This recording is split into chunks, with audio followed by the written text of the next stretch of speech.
Matapos maaresto si dismissed Bamban Mayor Alice Guo, ginagawa na ng Department of Justice ang lahat ng paraan para matunton at madakip na rin ang kapatid nito na si Wesley Guo.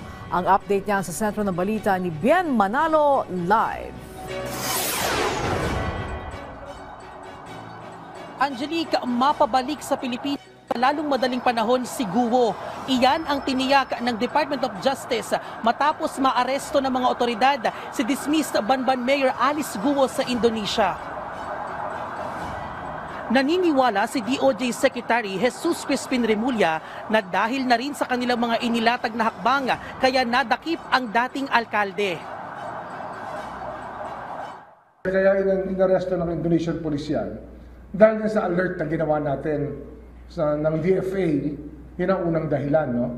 Pero siyempre, may notice na rin yan, may blue notice na yan sa loob ng Interpol. At marami talaga siyang kaso.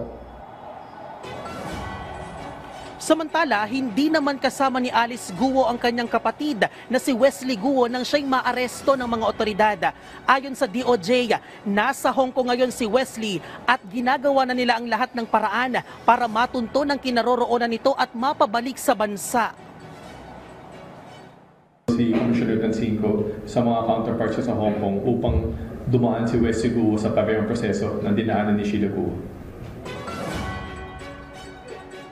Naniniwala naman si Secretary Remulla na patunay lamang ito sa pagtutulungan ng international law enforcement agencies sa pagkamit ng hostisya.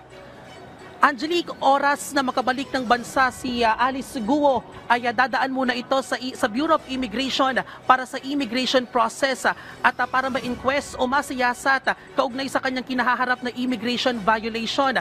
At matapos niyan, Angelique, ay ihahatid naman siya sa National Bureau of Investigation para iproseso ang kanyang criminal liabilities at saka dadalhin sa Senado para sa Senate.